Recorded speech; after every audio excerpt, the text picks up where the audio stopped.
Okay, so this is your lecture 3 of automatic control, which is also known as control theory. So in this lecture, we will discuss about inverse Laplace transform. Yeah, so in the previous lecture, we talked about Laplace transform, and based on understanding of Laplace, we came to know that this can be used for various important analysis like you can use Laplace transform in order to solve differential equations, ordinary differential equation. And also this Laplace transform is useful to deal with many complex functions like sinusoidal function and exponential function. Those can be written in simple algebraic function using this Laplace transform. So Laplace transform is a transition from time to a time domain to a S domain. Okay, S is nothing but a complex variable. So inverse of this Laplace transform will be moving from S domain to time t domain. Okay, while Laplace transform from t domain to S domain. Okay, so here inverse Laplace transform can be obtained by use of the inversion integral. Okay, so now in inversion integral, what you do, you take inverse Laplace of function which is given in terms of s, not in terms of t. Fine. So the reverse process of finding the time function ft from the Laplace transform fs is called the inverse Laplace transformation. The notation for inverse Laplace transformation is L inverse. Okay, this is operator L inverse of that. And the inverse Laplace transform can be found from Fs, which is a function given in terms of S. The formula for that is like that: inverse of Fs, which will be a time function, is given by integration c minus j infinity to c plus j infinity fs, the function, and multiplied by e raised to the power st ds. Okay. Similarly, if you remember, when we used to take Laplace, we multiply e raised to the power minus st. Here we multiply e raised to the power st, and this integration is with respect to s. Here it was with respect to t.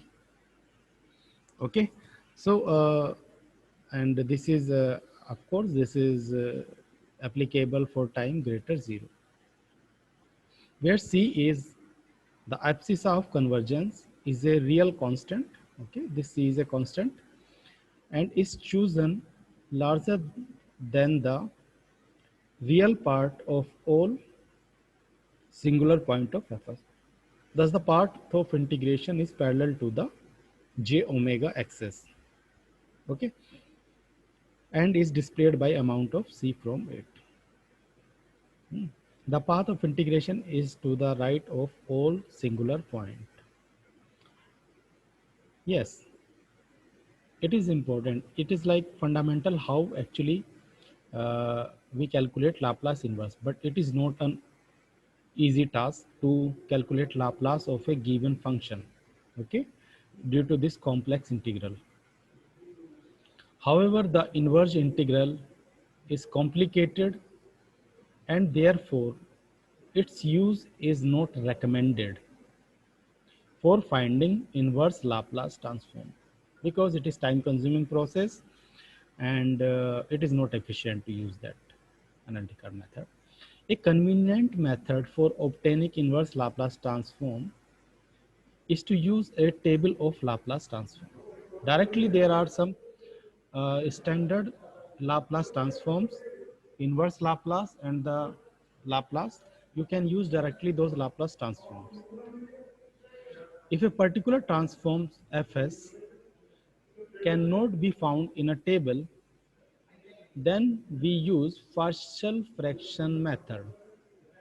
Okay, so we use standard Laplace transform which are given in a table, and those standard Laplace transform can be used to evaluate Laplace transform of some difficult functions, and then use partial fraction method. So in partial fraction method, what we do actually, the function is expanded into partial fractions and write Fs in terms of simple functions of S, for which the inverse Laplace transform is already known. Okay, so you may understand that first we convert a complicated function in a simple function for which we know the Laplace transform. And to convert from this complex to simple function, we use partial fraction. Maybe you have already studied this partial fraction in mathematics. So Laplace and Laplace inverse are useful to find solution of a differential equation. So before moving further, it is important we just revise our partial fraction concept. So these are some standard Laplace transform. Like for a step function, if it is a, its Laplace transform is a upon s, and that will also be inverse. Like if I have a upon s, its inverse Laplace will be a. So from t to fs, it's like that, and from fs to ft, from s domain to t domain, like that. Okay, if Laplace transform is given by a upon s minus a, its inverse Laplace will be a into e raised to the power at. Similarly, for some other functions, we can find the inverse Laplace. These are some useful inverse Laplace transforms which you can use directly in order to solve some complicated functions. Okay.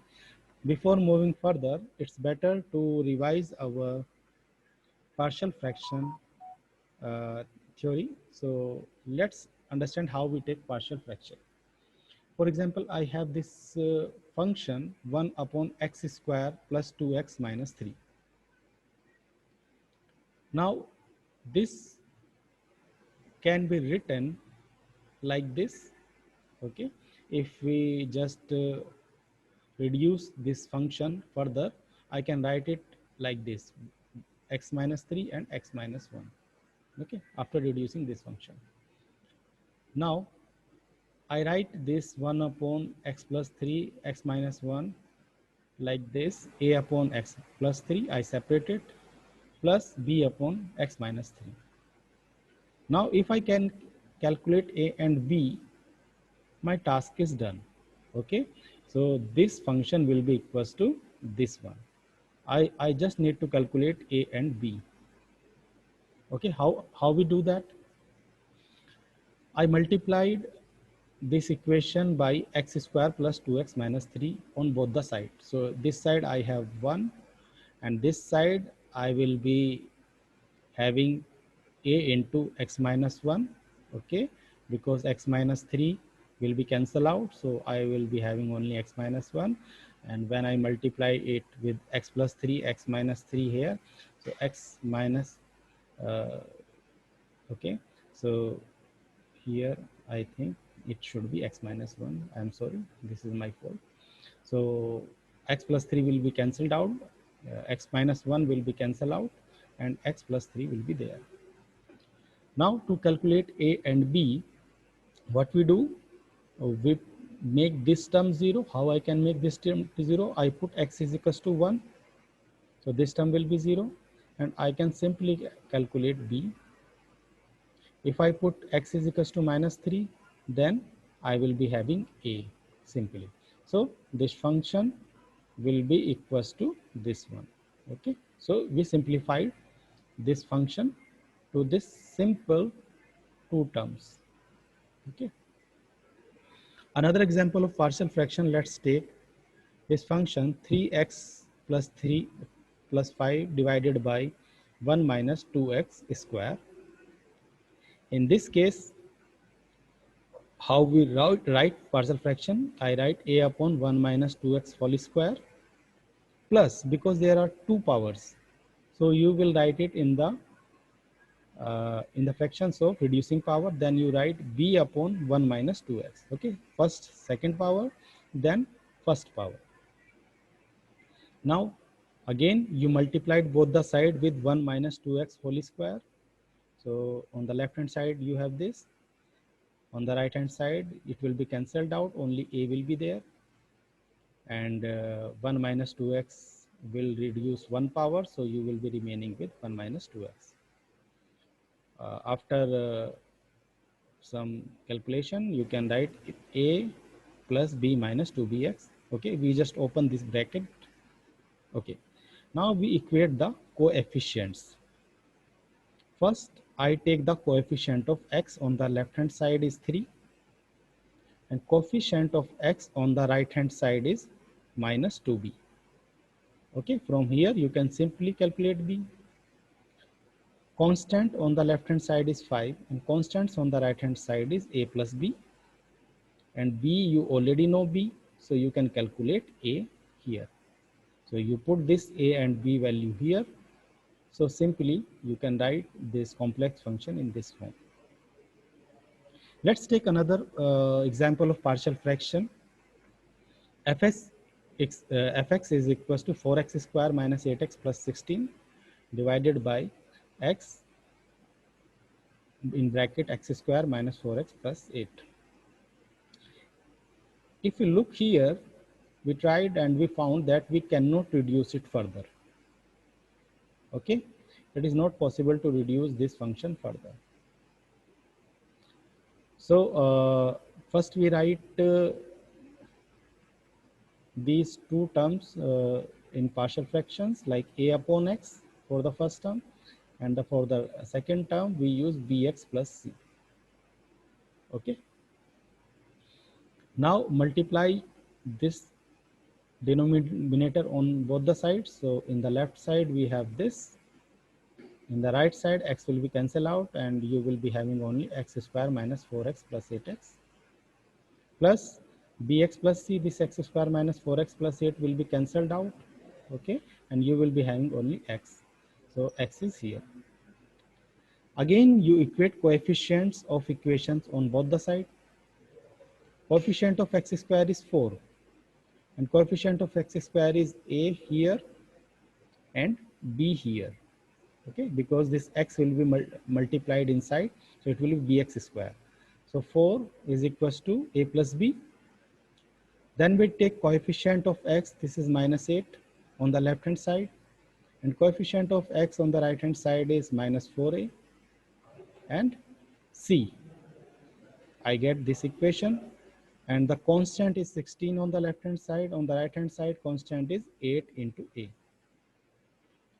So when you solve these three equations, you can easily get a, b and c. So finally this equation is reduced to in simple partial fraction like this. Okay, so it was just to brush up your partial fraction concept. Now we will use this partial fraction concept in order to obtain inverse Laplace of some functions. Let's start. Question is, find the inverse Laplace transform of the following function. Function is s plus 3 divided by s plus 1 into s plus 2. I need to take partial fraction. Inverse Laplace of this function means this is in s domain, and I have to convert it into the function of t. Okay, it is fs to ft. But before that, I have to simplify it, because I have some standard inverse Laplace which I know, so I have to convert in that form so that I can take it inverse Laplace. Because as I know, the some standard Laplace a upon s minus a. Inverse Laplace of this is a into e raised to the power at. So first I convert it into this form, then I can simply take inverse Laplace. Again I take partial fraction, so I have s plus 3 divided by s plus 1, s plus 2. I can write it like a upon s plus 1 plus a upon s plus 2. I multiplied both the side with this function. So on the left side, I will be having s plus 3. On the right hand side, I will be having s plus 2 and b into s plus 1. So first I make this term 0. I put s is equals to minus 2. So this term will be 0. And when I put s is equals to minus 1, minus 2 here, so b will be equal to minus 1. So simply I can calculate minus 1.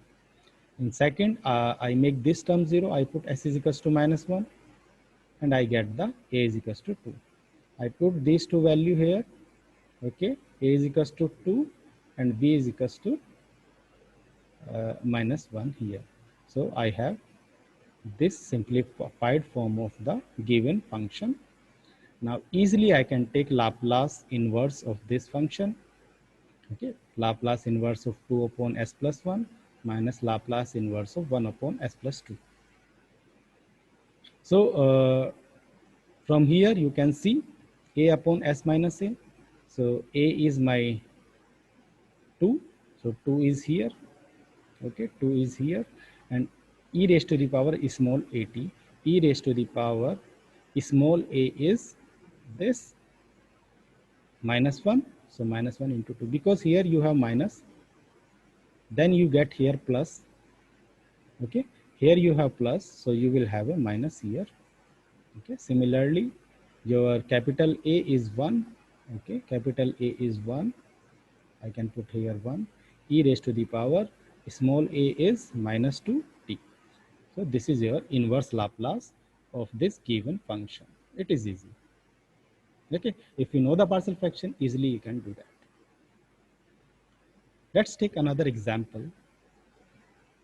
Find inverse Laplace of the following function, which is 2s plus 12 divided by s square plus 2s plus 5. Partial fraction. Okay, before starting partial fraction, if I look at this function, I found that I cannot reduce it further. Okay, it is very difficult to reduce it further. So what you can do, cannot be reduced further. In that case, try to make a square. Here from this function, try to make a complete square using this function. Okay, so what we do, we take this s square 2s plus 5 here. Okay, and I write this 5 as 4 plus 1. Okay, 4 plus 1. When I look at this, this is a complete square, s plus 1 square, and 4 can be written as 2 square. Fine. So this given function here can be written like this, s plus 1 whole square and 2 square. Now, if you look at the standard inverse Laplace transform, we know that s minus some constant whole square plus a constant square, and that constant here will be equals to this one. So I have to convert in this form. I have to convert in this form. Okay. Here I need this variable s also. Here in the numerator we have only constant a. Fine. So first try to make this constant a here. So as we know, here you have this small a square. So I want a small a here, means 2 here. So I write this 12 as 2 plus 10. 2 plus 10. So I will get this form here. Okay. I will get this form here. Also, if I look at this function, So whatever is here, this constant b, it should be here also. Okay. So I separate it like this. I take 10 upon this, 10 upon this alone here, and 2s plus 2. Why I took 2s plus 2 separate? Because 2 I can take common, then I will be having here s plus 1. I will be having here s plus 1, which will match with this s plus 1. Like here, s minus b, s minus b. Okay, so we did it like that. So this 10, I can write it 5 into 2. 5 into 2 is 10, this function. And I took this 2 out, and this is my s plus 1 like this. Now you can compare with the standard Laplace transform. It is small a square. So I have this small a square. So I will be having e raised to the power bt. Okay, this 5 is constant outside. I keep it outside. E raised to the power bt. B is my minus 1. Okay, because here you have plus, and in the standard formula it is minus. So we put a minus here. Sine of 80. A is my 2, so sine of 80. For this one, this 2 is outside constant, and it will be e raised to the power bt. B is my 1. Okay, B is my 1. So e raised to the power minus 1t, and cos small a t. So cos 2t, because a is 2. So from S domain, we have our function in T domain. Okay, so this is my inverse Laplace. This is one practice problem. You can try at home, find the inverse Laplace for this function. Okay, and these are some other inverse Laplace we have already discussed in last lecture. Like if you have 1 upon s, if you have 1, its Laplace is 1 upon s, and it's, if you have 1 upon s, its Laplace is 1. Okay, if you have e raised to the power 80, its Laplace is 1 upon s minus a. If you have 1 upon s minus a, its Laplace is e raised to the power 80. Okay, similarly here, sine a upon s square plus a square, and inverse of that you will get sine 80. Similarly for cos, it's s upon s square plus a, and inverse of that is cos 80. So these are some standard transformations, and already the important one which you will use generally normally. So you have these transformations I have already written. Okay, using that you can obtain the inverse transform for any given function which is in terms of s. Okay, so this is book I follow for these lectures. You can find this book, Modern Control Engineering. Fine. So in the next lecture, we will talk. We will discuss about methods to solve ordinary differential equations using Laplace transform.